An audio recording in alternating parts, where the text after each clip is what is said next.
अस्सलाम वालेकुम। So last lecture के अंदर we were discussing while loop, for loop, do while loop और डू वाइल लूप लगाते हुए और डिफरेंट प्रॉब्लम्स को सॉल्व करते हुए हमने चेक किया कि हमारे पास कुछ ऑपरेटर्स होते हैं, जैसे प्लस प्लस का ऑपरेटर है, इसी तरह से माइनस माइनस का ऑपरेटर भी हमने यूज़ किया, इसी तरह से कुछ कंपाउंड असाइनमेंट ऑपरेटर भी हमने यूज़ किए। तो आज हम थोड़ा सा देखते हैं कि ये ऑपरेटर्स जो से हैं ये क्या काम करते हैं और ये किस लिए यूज़ होते हैं। सो जैसे काउंटर प्लस प्लस है, इसका मतलब ये होता है कि counter is equal to counter plus one. That means के काउंटर में एक जमा करो और काउंटर के अंदर ये वैल्यू स्टोर कर दो। लेट्स से काउंटर में वन पड़ा हुआ है तो वन प्लस वन करेंगे और वापस काउंटर के अंदर ये वैल्यू स्टोर हो जाएगी। इसी तरह से डिक्रीमेंट ऑपरेटर के अंदर क्या होगा कि काउंटर में से एक माइनस होगा और वापस काउंटर के अंदर स्टोर हो जाएगा। इसी तरह से प्लस इक्वल टू थ्री का मतलब क्या है? प्लस इक्वल्स टू थ्री का मतलब ये है कि आप काउंटर के अंदर आप थ्री प्लस करें और वापस काउंटर के अंदर स्टोर कर दें, राइट। इसी तरह से counter minus equals to five का मतलब ये है कि काउंटर में फाइव माइनस करें और वापस काउंटर के अंदर स्टोर कर दें। इनको कहते हैं compound assignment operators. X multiplied equal to two का मतलब ये है कि एक्स को टू से मल्टीप्लाई करें और एक्स के अंदर स्टोर कर दें। इसी तरह से डिवाइड इक्वल्स टू का मतलब है कि एक्स को टू से डिवाइड करें और एक्स के अंदर आप वापस स्टोर कर दें। नाउ कंपाउंड असाइनमेंट ऑपरेटर्स में ये देखें, परसेंटेज इक्वल टू आ गया।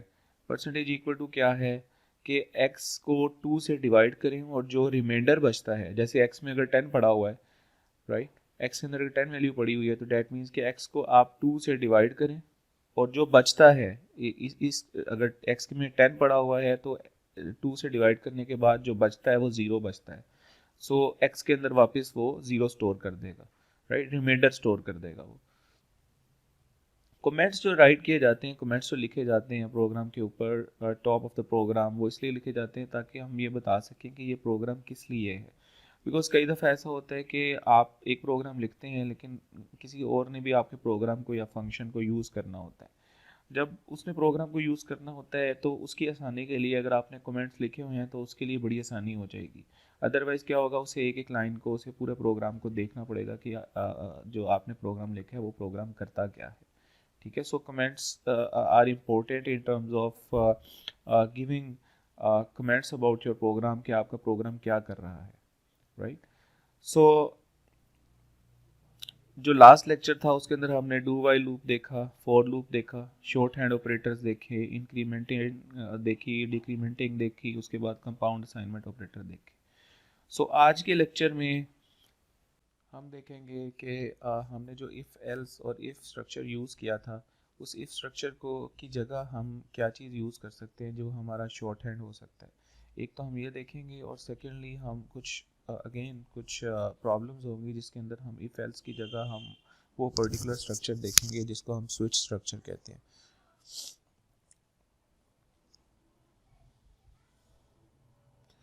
Okay, so in the last lecture हमने ये सब चीज़ें देख ली हैं। मल्टीपल डिसीजन जब करना हो तो हम इफ स्टेटमेंट लगाते हैं। जैसे फॉर एग्जांपल अगर आपके हमारी क्लास के नंबर आए हों सबके और आखिर में एक ग्रेड लगना हो तो ए ग्रेड पे हम प्रिंट करते हैं एक्सीलेंट, बी ग्रेड पे हम प्रिंट करते हैं वेरी गुड और सी ग्रेड पे हम गुड प्रिंट करते हैं, डी ग्रेड पे हम पुअर और एफ ग्रेड पे हम फेल कर देते हैं। सो यहाँ पर देखें आपने 5 इफ़ लगे हुए हैं जिसके अंदर हम हर एक इफ़ को अब चेक करना इम्पोर्टेंट है और चेक करना ही पड़ेगा डिबगर को। और जब डिबग कर रहे होंगे आप तो ये हर एक इफ़ स्टेटमेंट को चेक ज़रूर करेगा।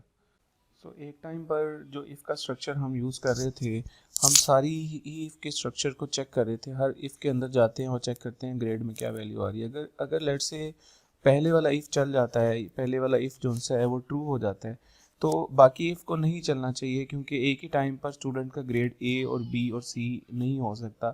एक टाइम पर एक ही ग्रेड होगा। इसका मतलब ये है कि एक टाइम पर जब एक ग्रेड होगा तो इसका मतलब ये है कि एक इफ़ अगर चेक हो गया और एक इफ़ चल गया तो बाकी इफ़ को चलने की ज़रूरत नहीं है। उस केस के लिए आपने इफ़ एल्स यूज़ किया। सो इफ़ एल्स हम कब यूज़ करते हैं? जब हमारी एक ही इफ़ की कंडीशन ट्रू हो रही हो और हम बाकी इफ़ स्ट्रक्चर को, बाकी इफ़ की जो कंडीशन है उनको चेक ना करना चाह रहे हों, क्योंकि एक कंडीशन हमारी ट्रू हो गई है, डैट मीन्स हमारी हम जो करना चाह रहे थे वो हमने कर लिया है, राइट। सो ग्रेड ए अगर आ गया, एक्सीलेंट प्रिंट कर दिया है, तो अब हम किसी दूसरे इफ़ में नहीं जाना चाहते, तो ये एल्स इफ का स्ट्रक्चर हम यूज़ करेंगे, राइट।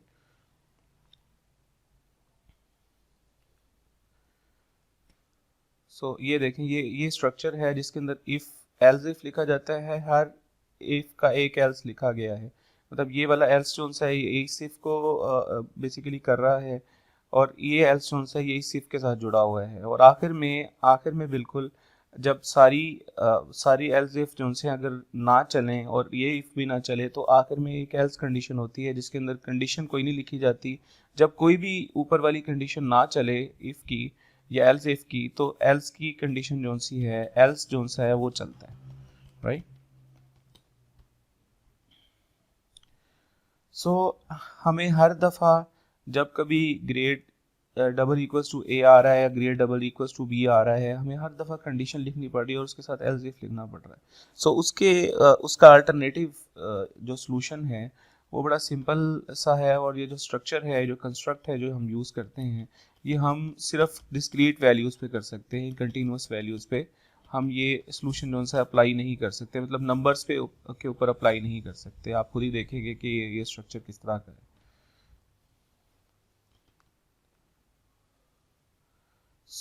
इस स्ट्रक्चर को कहते हैं, इस तरह के कंस्ट्रक्ट को कहते हैं स्विच स्टेटमेंट। स्विच स्टेटमेंट के अंदर आप जिस वेरिएबल के ऊपर आप बेसिकली स्टेटमेंट चलाना चाहते हैं, आप उसमें वेरिएबल का नाम लिखते हैं स्विच में, और बाकी केस लिखते हैं। हमेशा हर केस के अगेंस्ट कोई ना कोई स्टेटमेंट लिखी जाती है, हर केस के अगेंस्ट कोई ना कोई स्टेटमेंट लिखी जा रही है। और आखिर में देखिए, फॉर एग्जांपल जैसे ग्रेड था, तो ग्रेड एक वेरिएबल था जिसको हमने स्विच के अंदर लिखा, और अगर ग्रेड ए है तो एक्सीलेंट हम प्रिंट कर रहे थे, अगर बी है तो वेरी गुड प्रिंट कर रहे थे। नाउ हर केस भी चेक होगा बिल्कुल उसी तरह से जैसे सारे इफ चेक हो रहे थे। जब इफ एल्स नहीं था और हमने सिर्फ इफ लिखे हुए थे, तो हर एक इफ के अंदर जाके कंडीशनली चेक करता था कि ये इफ जोन सा ये चल रहा है या नहीं चल रहा है, या ट्रू है या फॉल्स है। इसी तरह से यहाँ पर सारे केस भी चेक होंगे। यहाँ पर जो ये स्विच स्टेटमेंट है जैसे हमने ये लिखी है, हम यहाँ पर अगर कुछ भी ना लिखें तो ये केस बी में चला जाएगा और केस बी को भी ये चेक करेगा, राइट। जैसे ये एक पूरा एक प्रोग्राम लिखा हुआ है जिसके अंदर स्विच ग्रेड लिखा है और केस ए को भी चेक कर रहा है, बी को भी, सी को भी, और डी को भी, और एफ को भी, राइट। लेकिन हमने तो एक ही ग्रेड को चेक करना है ना, तो उसके लिए हम ब्रेक का इस्तेमाल करेंगे जो कि इफ एल्स का अल्टरनेटिव है, राइट। जैसे ही हमें केस ए में ट्रू आ जाएगा, लेट्स से ग्रेड में ए है और केस ए चल गया है, तो डैट मीन्स यहाँ पे आपने ब्रेक लगा देनी है, यहाँ से आगे जितने भी केसेस हैं उनको चेक नहीं किया जाएगा, बिल्कुल उसी तरह से जैसे इफ एल्स की स्टेटमेंट थी। लेकिन ये थोड़ा सा ज़्यादा शॉर्ट हैंड हो जाता है, यहाँ पे कम हमें लिखना पड़ेगा, हमें बार बार इफ एल्स नहीं लिखने पड़ रहे, हम सिर्फ एक ब्रेक लगाते हैं और उसके बाद जो उनसे है वो बाहर आ जाते हैं। और अगर कोई भी केस नहीं चलता तो डिफ़ॉल्ट केस चलता है, राइट। डिफ़ॉल्ट केस के अंदर आप सी आउट में कोई जो भी आपकी रिक्वायरमेंट है वो आप लिख देते हैं, लेकिन default is just like if else के अंदर, इफ एल्स इफ के अंदर जो आखिरी एल्स होता है वो that is represented in default in switch statement. ये देखें, ये इसका फ्लो चार्ट है जिसके अंदर स्विच है और ग्रेड है, और यहाँ पर अगर केस ए आता है तो डिस्प्ले कर देता है वो एक्सीलेंट, अदरवाइज वो बी में चला जाता है, और इसी तरह से वो आखिर में अगर कोई भी केस नहीं चलता तो वो डिफ़ॉल्ट के अंदर चला जाता है, राइट। ये देखें, आप इफ स्टेटमेंट लिखी है amount is greater than 2335.09। Now ये जो इफ स्टेटमेंट है ये कंटिन्यूस वैल्यू पे है, कोई नंबर है यहाँ पर। अगर हम होल नंबर में जाएं, शॉर्ट हो सकता है, इंटीजर हो सकता है, लॉन्ग हो सकता है। हम ये जो केस है ये हम इस तरह से नहीं बना सकते स्विच स्टेटमेंट के। अगर हम इस तरह से बनाने लगे 300 और 400 और 500 इस तरह से, तो ये केसेस स्विच स्टेटमेंट के इतने ज़्यादा हो जाएंगे कि ये फिजिबल नहीं रहेगा। जी, अब हम इसको देखते हैं विजुअल एक्सप्रेस पे, एक एक करके हम इसको चला के देखते हैं, प्रोग्राम को डीबग करके देखते हैं कि हमें क्या चीज़ समझ आई है कि इफ़ एल्स इफ लिखेंगे और इफ़ लिखेंगे और स्विच लिखेंगे तो कैसे हमारा काम जो है वो आसान हो सकता है, किस किस स्ट्रक्चर में क्या क्या चीज़ें ईजी हो सकती हैं हमारी। विजुअल एक्सप्रेस पे देखते हैं जी। सबसे पहले हमें एक करैक्टर वेरिएबल चाहिए होगा ग्रेड के नाम से, क्योंकि हमने ग्रेड को स्टोर करना है, हमने ग्रेड को यूज़र से लेना है सबसे पहले। यहाँ पर हम यूज़र से ग्रेड एंटर करवाएंगे।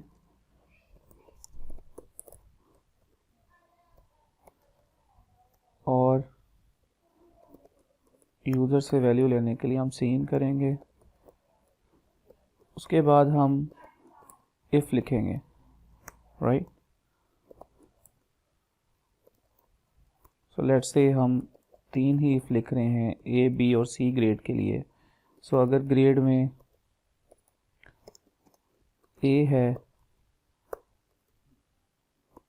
तो यहाँ पर जब कभी करैक्टर को हमने यहाँ पे कंपैरिजन करना हो तो हम हमेशा सिंगल कोट्स में लिखेंगे।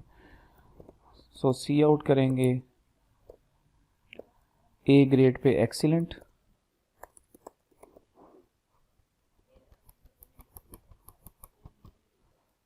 इसी तरह से ग्रेड जब बी होगा तो हम प्रिंट कर देंगे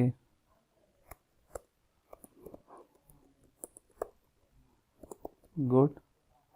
और इसी तरह से अगर ग्रेड के अंदर लेट्स से सी आएगा तो हम प्रिंट कर देंगे लेट्स से पुअर।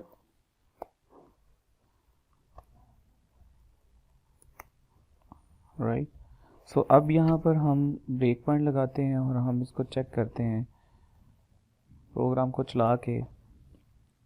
तो देखें हमने जब ए प्रिंट किया तो ए को प्रिंट करने पे ये वाली जो कंडीशन है ये ट्रू हो जाएगी, बिकॉज ग्रेड में ए पड़ा हुआ है, राइट, जो यूज़र ने एंटर किया है, और ए डबल इक्वल्स टू ए करेंगे, कंपेयर हो रहे हैं दोनों, तो ये जब कंपैरिजन होगा तो ये कंडीशन ट्रू हो जाएगी। जब ये कंडीशन ट्रू होगी तो इसका मतलब ये है कि एक्सीलेंट प्रिंट हो जाएगा। लेकिन जब एक्सीलेंट प्रिंट हो गया है तो अब एक बच्चे का एक ग्रेड आ गया है तो हम बाकी इफ़ की कंडीशन को चेक क्यों कर रहे हैं, लेकिन हमने सिर्फ इफ़ स्ट्रक्चर लगाया है, सो ये बाकी इफ़ के अंदर भी जाएगा, राइट। सो जब हम यहाँ पे ये कुछ लाइब्रेरी कोड के अंदर चला गया है, हम यहाँ पर एक ब्रेक पॉइंट लगाते हैं और इसको हम कंटिन्यू करते हैं। जब कंटिन्यू करते हैं तो ये देखें ये यहाँ पर चेक ज़रूर कर रहा है इस इफ़ को, हालांकि इसको चेक ही नहीं करना चाहिए, इसको बाहर आ जाना चाहिए इफ़ स्ट्रक्चर से, राइट। उसके लिए अब हम क्या करेंगे, उसके लिए हम यहाँ पर एल्स इफ लिखेंगे, मतलब according to the theory part जो हमने पढ़ा है, और आखिर में एक एल्स लिख देंगे, जिस एल्स में हम लिख देंगे कि जी सी आउट वेरी पुअर। लेट से अगर कोई भी इफ़ नहीं चलता तो ये एल्स चलेगा, राइट। सो लेट से मैं डी एंटर करता हूँ तो एल्स को चलना चाहिए। तो जब मैं इसको चलाता हूँ तो यहाँ पे मैं डी एंटर करता हूँ, तो डी को एंटर करने से क्या होगा, ये इस एल्स इफ में भी नहीं गया, इफ़ स्ट्रक्चर भी नहीं चला, और क्या चीज़ चली, ये एल्स का स्ट्रक्चर चला, बिकॉज कोई भी इफ़ की कंडीशन जब ट्रू नहीं होगी तो एल्स का स्ट्रक्चर चलेगा। इसी चीज़ को हम स्विच में किस तरह से लिखते हैं, हम क्या करेंगे कि यहाँ पर स्विच लिखेंगे और स्विच लिख के ग्रेड, और इसको हम केसेस में लिख देंगे। केस लेट से ग्रेड का है जो यूज़र ने एंटर किया है, डेट इज़ ए। जब ए है तो हम सी आउट करेंगे एक्सीलेंट, राइट।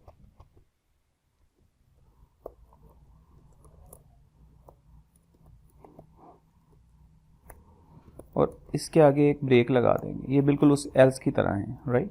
उसके आगे केस बी में यूज़ कर लूँगा, राइट, और उसके आगे मैं सी आउट लिख दूँगा, लेट से वेरी गुड, और ब्रेक कर दूँगा, राइट। नाउ अगर ए और बी में से कोई भी एंटर नहीं हुआ तो मैं डिफ़ॉल्ट का केस एंटर करूँगा, और डिफ़ॉल्ट के केस में मैं सी आउट कर दूँगा let's say very poor, right. सो यहाँ पर इसके आगे भी मैं ब्रेक लगा दूँगा, ठीक है जी। अब मैं इसको रन करता हूँ। जब मैं इसको रन करूँगा तो ग्रेड में लेट से डी एंटर कर देता हूँ। जब मैं ग्रेड डी एंटर कर देता हूँ तो ये ना केस ए चलेगा ना केस बी चलेगा, बल्कि डिफ़ॉल्ट का केस चलेगा। सो जब मैं F11 करूँगा तो ये देखें डिफ़ॉल्ट के केस में चला गया है, और इसको अब ये प्रिंट करेगा। जब मैं इसको कंटिन्यू करूँगा तो यहाँ पर कंसोल पे आप देख सकते हैं कि वेरी पुअर लिखा आएगा। सो ये ओवरऑल हमने इफ़ स्ट्रक्चर को देखा है, इफ़ एल्स स्ट्रक्चर को देखा है, दोनों में डिफरेंस देखा है। उसके बाद हमने शॉर्ट हैंड में ये जो अल्टरनेटिव कंस्ट्रक्ट है स्विच स्टेटमेंट का, ये हमने देखा है कि इसको हम किस तरह से यूज़ कर सकते हैं। अब हम यहाँ पे नंबर तो नहीं पुट कर सकते बिकॉज नंबर्स के अगेंस्ट बहुत ज़्यादा केसेस आ जाते हैं। एक नंबर नहीं होता, सो मल्टीपल नंबर्स के अगेंस्ट आपके मल्टीपल केसेस आ जाएंगे। सो आपके नंबर्स इनफाइनाइट भी हो सकते हैं, आपके केसेस भी इनफाइनाइट हो सकते हैं। सो नंबर्स के अगेंस्ट ये स्विच स्टेटमेंट जो सी है ये फिजिबल नहीं रहती। आपने हमेशा जब ही लिमिटेड वेरिएबल वैल्यू के अगेंस्ट आपने स्विच स्टेटमेंट यूज़ करनी है, जो कि वेरिएबल डिस्क्रीट वेरिएबल आप कह सकते हैं उसको, कि डिस्क्रीट वेरिएबल जिसमें डिस्क्रीट वैल्यूज़ आ सकती हैं, उन्हीं के अगेंस्ट ही स्विच स्टेटमेंट यूज़ हो सकती है। So for until next lecture आप लोग प्रैक्टिस करें स्विच स्टेटमेंट के अगेंस्ट। और अगर आप लोगों को किसी चीज़ की समझ ना लग रही हो तो कमेंट्स करें और मुझे आप मैसेज भी कर सकते हैं। Thank you so much ji.